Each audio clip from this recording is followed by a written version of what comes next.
Hello, everyone, and welcome to this episode of Wings Podcast. This is your host, Milind Agnihotri.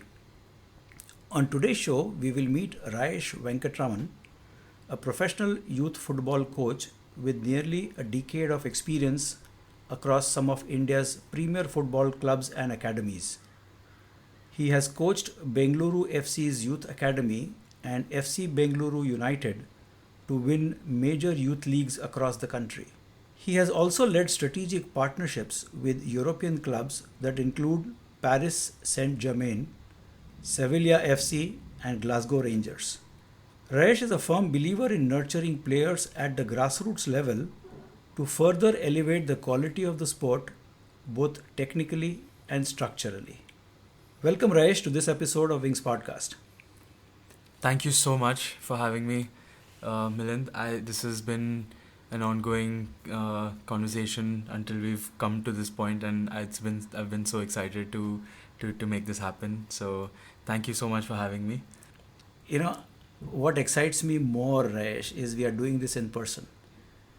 We had our preliminary conversation over a Google Meet video call, which itself was very exciting because honestly, on our Wings podcast, we have had now 60 plus episodes over as many weeks.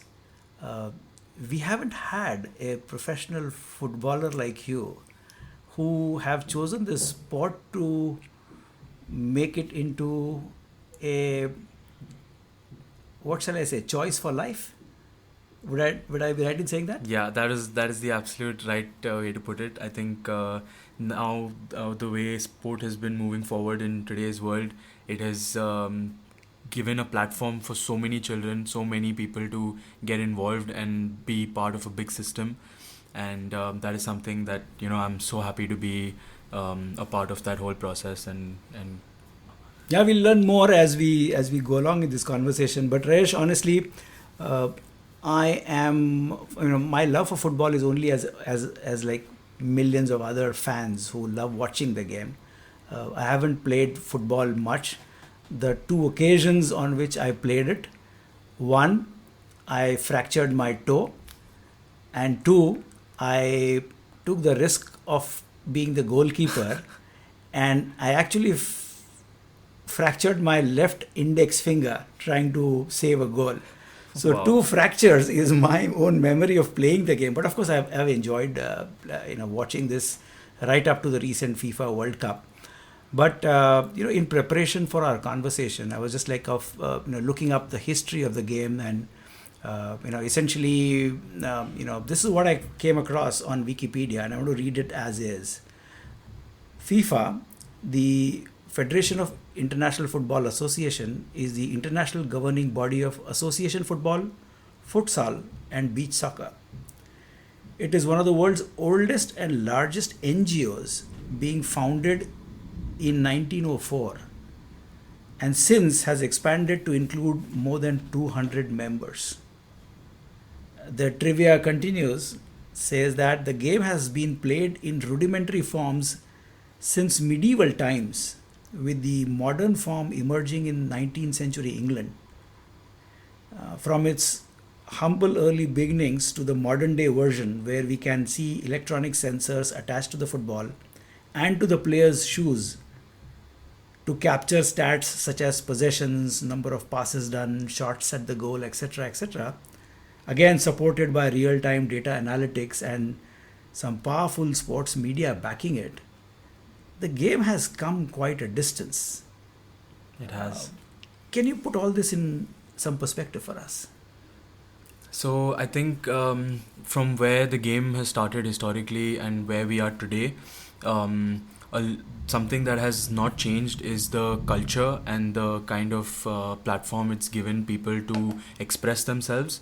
And more than a sport, I think it is a platform for people to be as expressive as possible, to deal with life situations, and you learn these kind of skills through a sport like football, which is engaging throughout the duration of the game. There are so many parts of the game that allow you to express yourself in different ways, whether it be learning hardship of losing something, which in this case is a game, and if you translate that to life, it would be losing something within your life, and how to deal with these kind of things, how to deal with loss, how to enjoy the victory, how to learn how to learn different ways of interacting with people, communication. So there are many factors to playing the sport, and also, I mean, it's the most watched sport in the world today. So I think it's been phenomenal to see how far it's come. It's globally the most watched sport, and there is, I mean, the scale of people watching these games, playing these games, is far more than any other sport in the world today. So, and I'm very happy to be a part of that entire process. But Rayesh, I've watched this on television several times. I mean, of course, the game is extremely competitive. It is rough. I mean, probably causing injury to the opponent player could be by design. You can see how a Leo Messi or a Ronaldo or Mbappe, for example, being kind of I don't know what's the phrase, Correct. marked by so many people. But despite the competitiveness and the roughness, once the game gets over, I've also seen players shaking hands, hugging each other, and even exchanging their sweaty t-shirts. That's true. That actually shows a lot of sportsmanship. It also shows you how you can get really intense with the situation, but also learn to respect your opponents in this case, and come out with having learned so much from this, from the experience of playing. And if you take, since you mentioned the examples of Messi and Ronaldo, you see in the game players, some of their jobs are designed only to mark them and not allow them to play the game. But which also allows them to express themselves a lot more, and with that expression, they earn so much more in terms of viewership. They earn so much more in terms of bringing more people to play the sport, and that is invaluable. Yes, and what's fascinating, of course, watching the goal being scored is obviously the high point of the game for me. But then watching some of those beautiful, delicate passes that happen. I mean, the tiki-taka style of FC Barcelona, for example, which was famous for a long time, is sheer joy to the eyes. As if the players are dancing to some kind of a rhythm that they are creating. Is that how it feels on the ground? It does feel like that. Having played the game myself at a professional level, it's been very exciting to be part of teams that have this kind of a flow. These are things that you practice and put in so many hours trying to do and create and recreate. But on the day of the game, when you actually have to put that into perspective, it becomes something that's second nature to you, and you're not really so focused on trying to make the right pass, rather than trying to enjoy the way you are able to keep possession of the ball and start moving forward and create a play that nobody in a science lab can even think of trying to recreate again. So a goal that would be scored in a game could possibly never be scored again the same way that has been done once. So the beauty of that is really in how it's created by a number of players on the pitch, and how they, in perfect harmony, they're able to score a goal and be able to give us something that looks and feels so good to be a part of. But then this makes me wonder, Rayesh, that the history and chemistry that the players probably have with each other must be playing some role here, right? It does. In fact, a lot of the training sessions across the world, they spend more in terms of team building, team bonding, getting the players to know each other a lot better, practicing different kinds of routines, different ways of approaching the game, based on your opponents, based on many factors that are involved in approaching a professional game.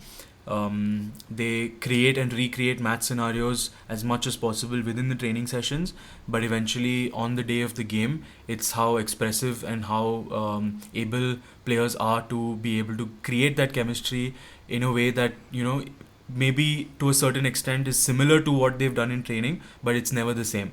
You can see that there are patterns of play that come straight out of the training ground is the terminology that's being used, but it's never exactly the same that's done once. It's always different. It's always different in the sense of expression, different in the sense of the movement of how they make passes to each other, and it's just wonderful to see how you come as close as possible, but not exactly to recreate a certain moment in the game.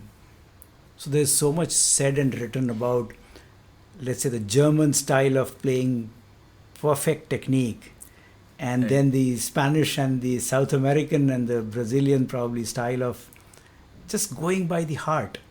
True. So, when you played the game, how did you see your own heart and head coming into play? So, I mean, the the culture of where you grew up also has a lot to do with how you approach the game.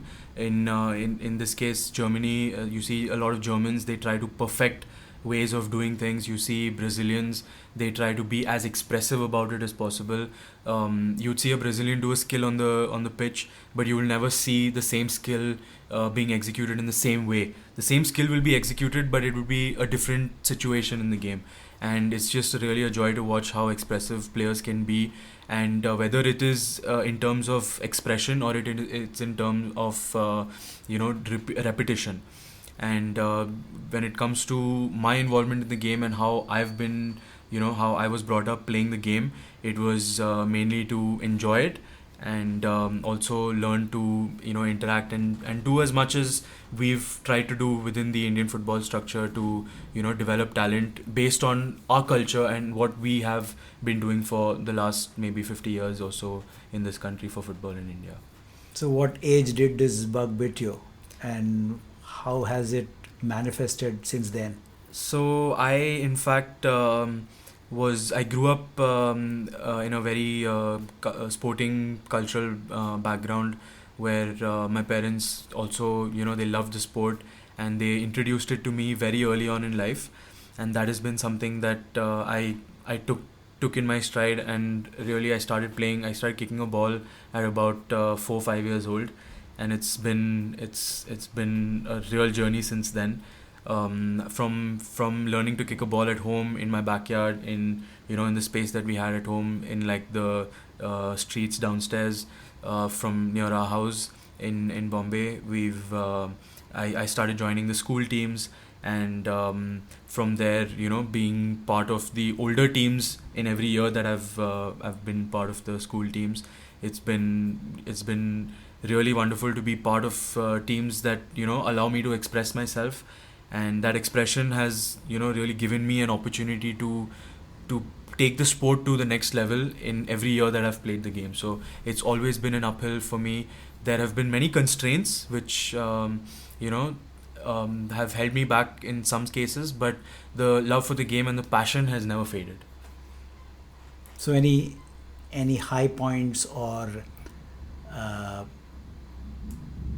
low moments that you distinctly recall, which has left a big impact on you in the way you have played the game? Absolutely, I think I'll start with my high point in this case. It was when I got the opportunity to go abroad and play football. I was one out of one out of six players that got selected to go abroad and play and train with Blackburn Rovers, which was at the time in the Premier League. Um, and that was a big moment for me to get the opportunity to go abroad, which not a lot of children from India had been exposed to at that point of time. I think a lot of credit goes to also my parents, who were so supportive of me taking this into my stride and being able to make a career out of it beyond playing the sport in school and recreationally. How old were you then? I was 17 at the time. Quite early to leave home and country, True, true. which most people do for education. True. You're doing for a game called football. True. Yeah, it was a big risk, but risk comes with reward, and I think the experience that I had there was something that is invaluable to me. I've learned so much with my time abroad. It also is, exposed me to what happens at a global level, and that is something that I really cherish in even what I do today, and that's something that I'll always hold on to. What's So your preferred position on the ground? I used to play centre back, and I really enjoyed it. But I also used to enjoy playing as a central attacking defending midfielder. So that's been something that I really enjoy doing. The position that you choose on the ground, and I know, sorry, this might sound a little naive here, but uh, does it have to do with the kind of person that you are? It sometimes not it just does. not just the technique. I think sometimes there is a space where that happens, because the position that I played as a centre back, you usually have a larger view of the pitch than most players do. Correct. And it allows you to voice yourself and step up to be a kind of leader for your team. And having captained my teams throughout my playing career, it's taught me so much about leadership and so much about life in general, that has allowed me to take steps and take me to where I am today. Any fun moments in your first few days or weeks in the football experience in England? I think for the first few weeks I was still trying to find my jaw and pick it off the ground, because of the football culture that I was exposed to over there. And that's something that it took quite a lot of time for me to adapt and understand, and go with the flow and find myself really in that space. So yeah, I think it's been a great experience to be part of something like that. They say that you talked about being a centre back, right? That's your preferred position, and which you said that it gives you probably a much larger view of the field. In your head as you're playing your game, I'm again trying to get into the head of a footballer. I am not one, you are one, so I'm going to ask you that question. Is, whilst you are having a actual view, as you can see from your eyes, of what's happening on the field, is the mind, does it have its own eye which is trying to also comprehend what's going on, and how do you do your passes and all that stuff? Is there a third eye in your head somewhere? Absolutely, there absolutely is. You are constantly thinking about what's going on in the game, trying to comprehend all of these actions that are going on within a very limited amount of time before you can react.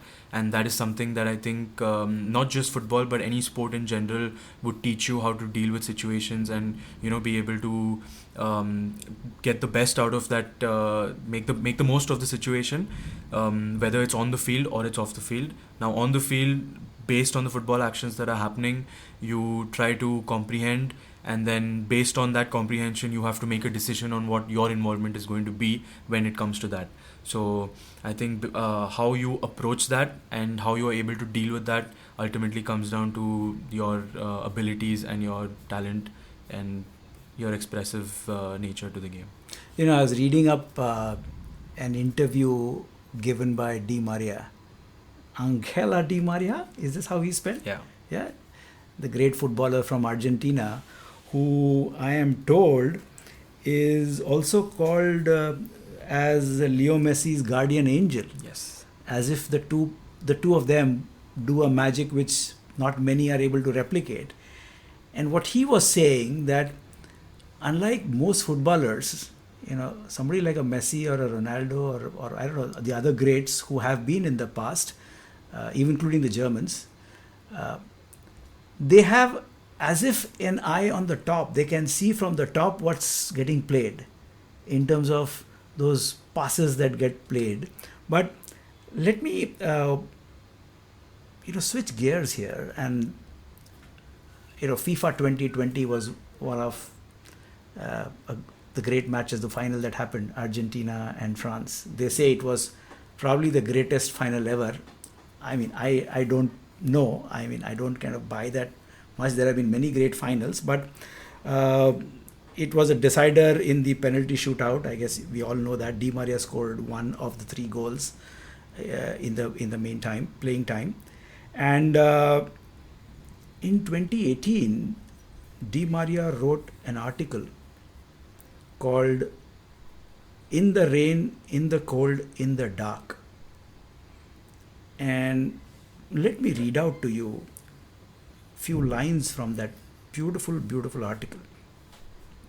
Di Maria says in that article, Ryesh, I remember getting the letter from Real Madrid and tearing it up before I even opened it. It was the morning of the 2014 World Cup final at exactly 11 a.m. And I was sitting on the trainer's table about to get an injection in my leg. I had torn my thigh muscle in the quarterfinals, but with painkillers I could run without feeling anything.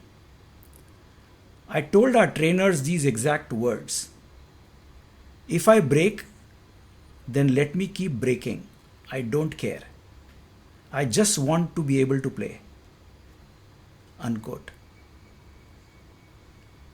It's as if I feel Ryesh Di Maria is saying here that even if I die playing this game, let me die.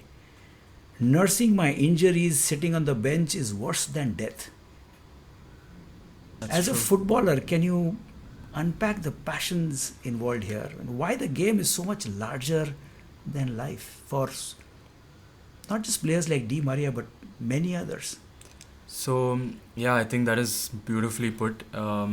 He has really expressed his passion and sheer determination for how he wants to play for his country, and that has been something that is so inspirational to so many players.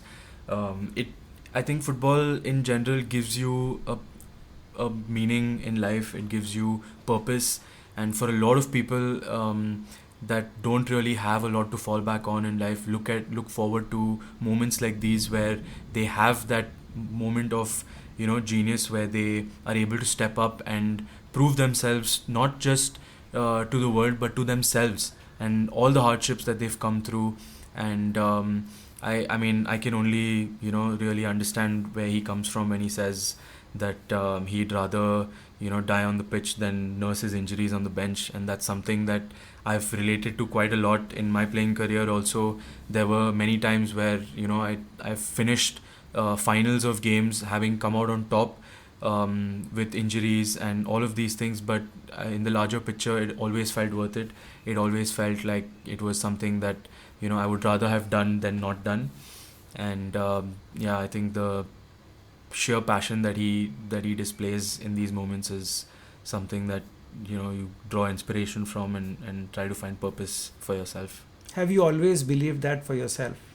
I have actually. I have believed that giving everything that you have for that moment in time for the game goes way beyond sacrifices that you would make to get to that point, and that's something that is incomparable. So yeah, I felt like that a lot. And yet, at the high point of your playing career, you have played in much of the league titles, not only in India, you have played in England as well. When you could have continued playing, you make an interesting choice, as if it's a non negotiable choice to yourself, of shifting from playing to coaching. That's a huge shift, Ryesh. It is in fact, and it wasn't a decision that was made lightly either.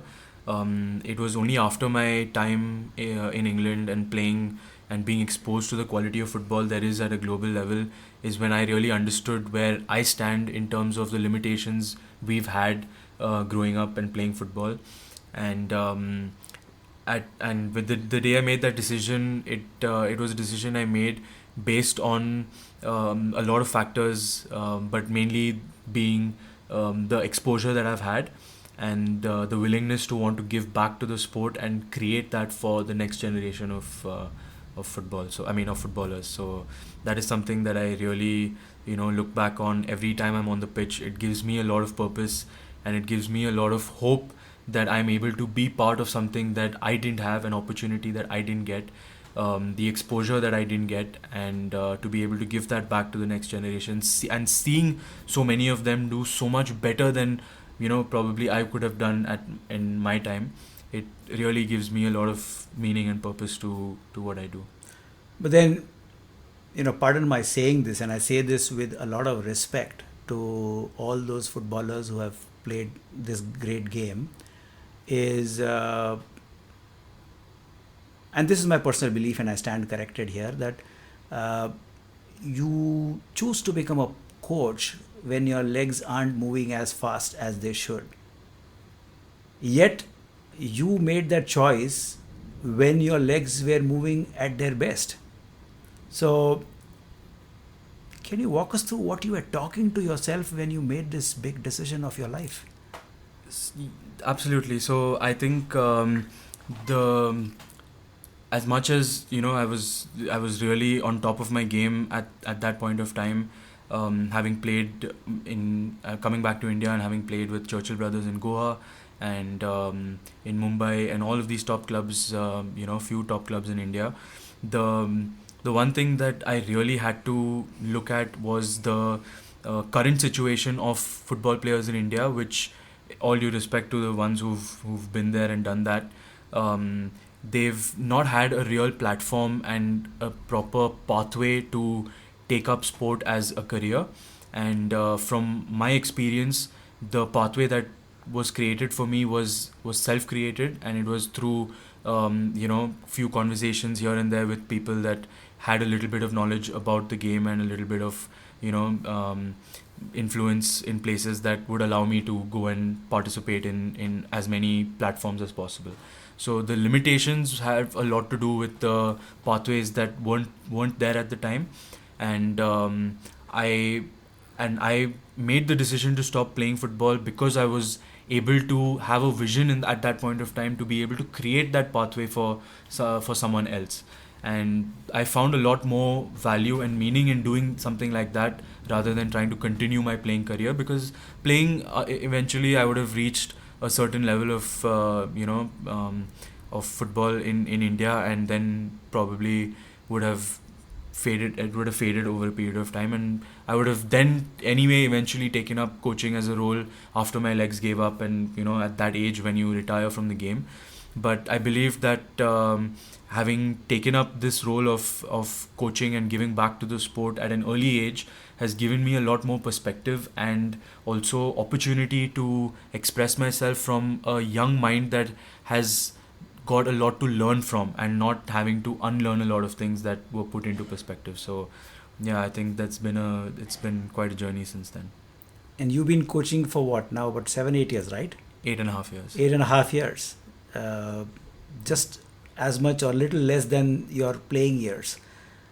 So, how did the coach Ryesh discover himself and the game and all the accomplishments that he had at Bengaluru FC? So my coaching journey started, and it started with the Paris Saint Germain academy in Bangalore, and at that point of time I was the assistant coach for the under 8 group, and the team that I had, we started with about 8 players, and having worked with them, understanding the system, having spent time on the pitch with the players, trying to translate what I had learned growing up and into what was being taught to the next generation of players, gave me a lot of insight into how you teach the game other than learn the game. And the best way to teach the game is by continuing to learn yourself.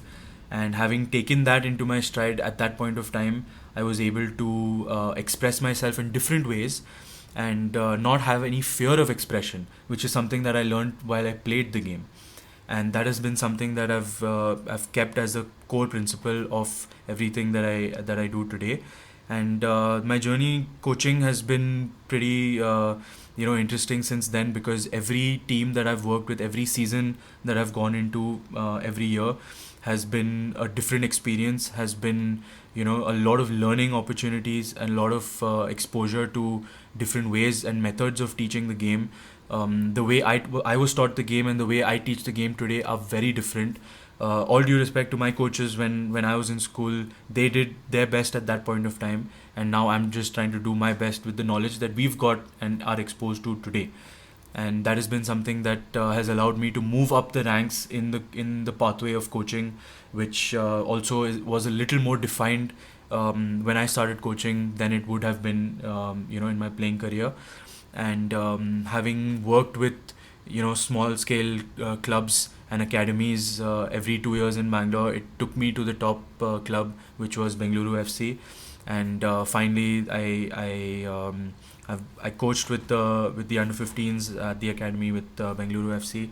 It was the experience that I had there was phenomenal. It was something that I always hope to be part of, and that has been something that has really been a big part of why I'm now introducing my new program that I'm looking forward to. Before we get into your new program, let me ask you, Ryesh, here. You worked so closely with the under 15s at Bengaluru FC. Is there anything distinct about the under 15s now in the country that you have experienced firsthand through your association with Bengaluru FC, which was unlike what Ryesh was when he was under 15? Absolutely. So when I was under 15, I was with Pune FC, and the experiences that I had were, of course, it was not something that we had experienced before, so it was new for us. But also there were a lot of limitations to that, where there weren't clear pathways. It wasn't clear where I'm going to go the next year from under 15 to under 16, and from under 16 to under 17, and then moving up the ranks. In my time, it was it wasn't as clear cut as it is today. Today, players have a clear pathway and know where they're going to be, at least in the next season. After that, it gives them a lot of. There are very clear, defined pathways now for players to take football to a point where they are able to perform at their best. And then whether they take that up professionally or not, the level of talent that they have has taken them to a point in their lives to where they can further educate themselves at a much lower cost through scholarships and through different opportunities that come their way, whether it be academically, or it could be any platform that allows them to make better decisions on what they want to do in life in the future once they are once they cross that under 15 age group. So a lot of my players today have almost clear ideas of where they want to be. There is a lot of there's a lot of knowledge now to know what can be done. Initially, in my time, there was a lack of knowledge, and you would just do what was what somebody might have recommended or said that I know someone, and you can try and do something here or there. And it wasn't as structured as it is today. Today, you, with the knowledge that you have many opportunities, many options to pick from, and that has been something that I've really taken a lot of experience. And what sort of socio-economic profile these kids come from? So the background of these players is something that they come from all different kinds of backgrounds. There are players that come from marginal backgrounds. There are players that come from well-to-do backgrounds, and ultimately, when they are on the pitch, they are all equal. And the knowledge in knowing that, I think, says a lot about how respectful they are of each other, and and that has only happened through football. Football has been able to help everyone understand that we are all equal, and we ultimately we're all the same. We just Yeah, again, what the IPL, which is the Indian Premier League, has done to the game of cricket. The Indian Sports League, ISL, seems to be doing this for the game of football, creating a larger ecosystem and an environment for multiple clubs and associations to happen. And in all this, you are giving birth to your own club right here in Pune city. Yeah, so I think so as a youth coach, a strong metric of success is to track players' development through the season and through every season. So winning games is one thing, but also seeing where they take that into their stride and go from one year to the next, further up the rank, is something something that as a coach you feel proud of being a part of, and that's something that is a big part of how you are able to connect with the game, and also continue to do what you do to the best of your ability. So, what's the football school that you are giving birth Correct. to?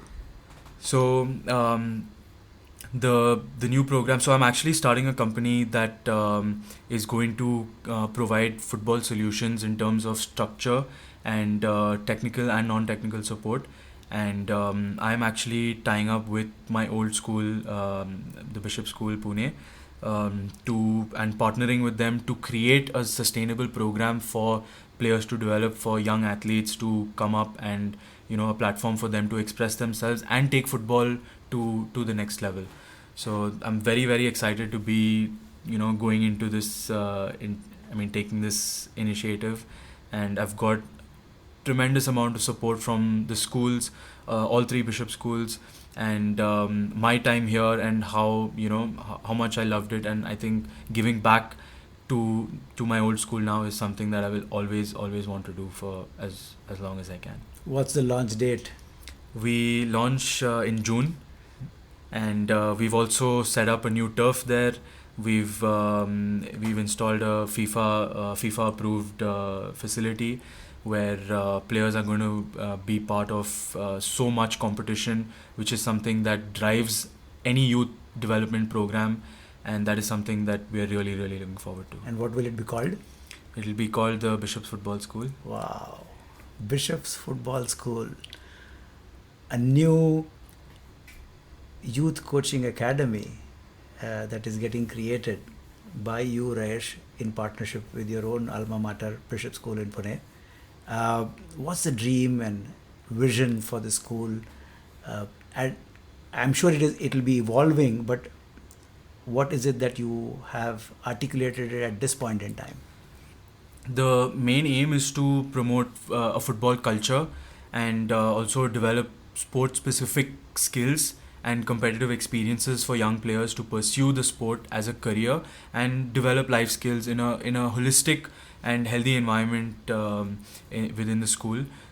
I've partnered with Bishops because I believe this is the right environment for a player to be in, to be able to take sport as a career, and because they've got their education there, they've got everything under the same umbrella. And so far, school football has only been mostly recreational. It's been competitive to a point where you are still in school, but beyond that, there really hasn't been much of a platform. But to now create that platform and to create these environments for players to take that into their stride, there is an entire holistic approach to how we are going to go about this.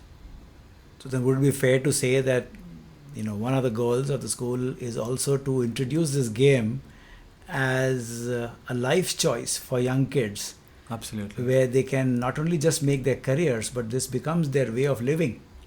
Absolutely, it does, because a lot of there are many players right now who are very talented.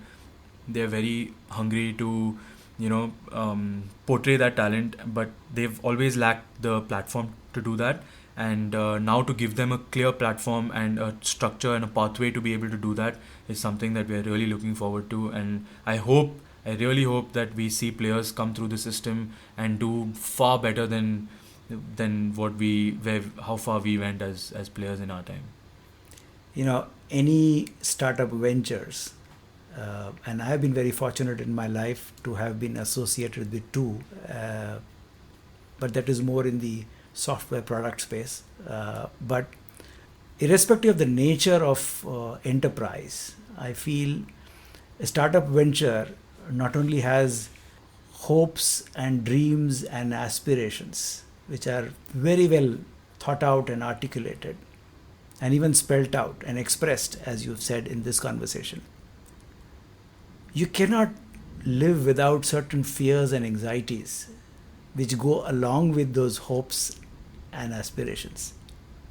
So I wonder, as you are creating the Bishop's Football School, what are some of the fears and anxieties that you are probably living through? So right now, I think the biggest challenge is to try and shift a lot of the mindset that has been fixed with what is currently happening. there is a lot of unlearning that would need to be done, and I think that takes a lot of courage, not just by us who are trying to implement it, but also by the ones who are currently there doing it. That is something that is a bit of a challenge initially, but I think that's something that we are hopeful to change in the future. The article that I spoke a little while earlier that Angela Di Maria wrote in June of 2018 called In the Rain, in the Cold, in the Dark. Towards the end of that article, Di Maria writes that in his early teens, he was first discovered by a youth football coach at Rosario Central, a highly respected club in Rosario, Argentina.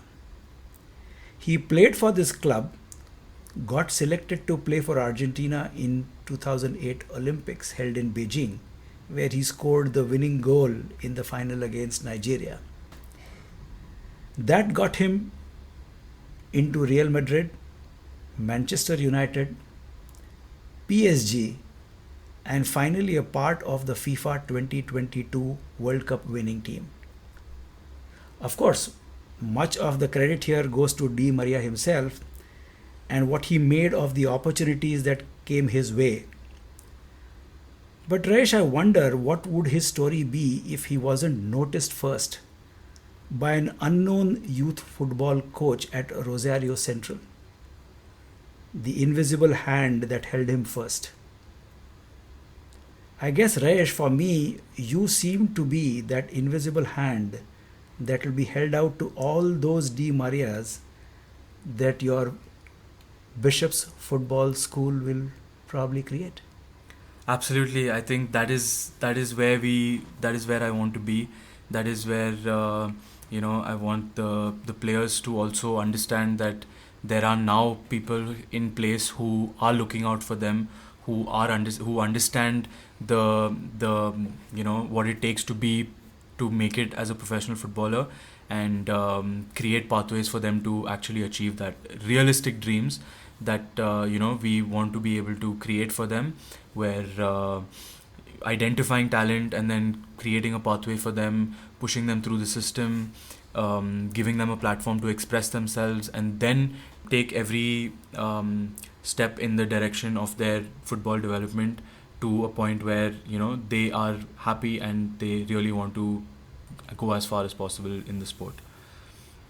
Rayesh, here you are playing this game for much of your life, both as a player for over a decade and now as a youth coach for almost that much time, setting up your first football training school, having had your own tryst with playing professional football in England, having had a go at forming strategic partnerships with some of the great European clubs like PSG, Sevilla, Glasgow Rangers.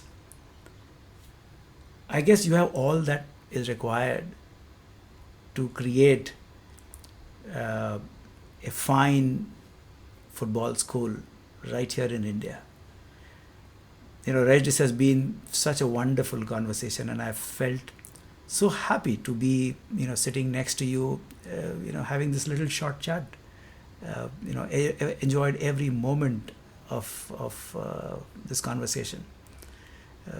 Just want to hear from you. How has this experience been for you?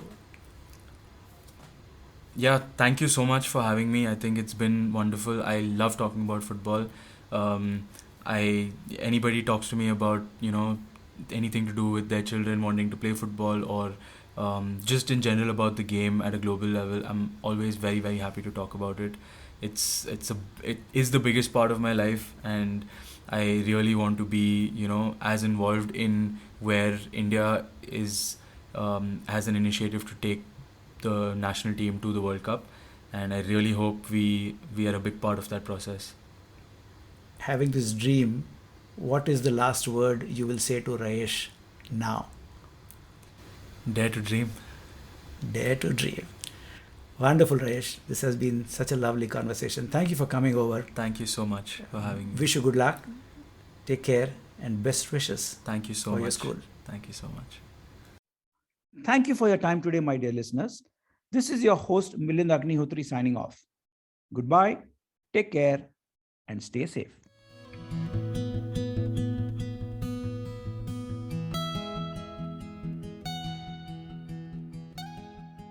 This podcast is for general information purposes only and should not be considered as a piece of any professional advice.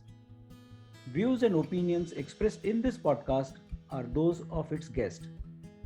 Creators of this podcast expressly disclaim any and all liability or responsibility for any direct or indirect, consequential or other damages arising out of any individual's use of this podcast. For feedback and suggestions, please write to wingsindia75@gmail.com. Thank you.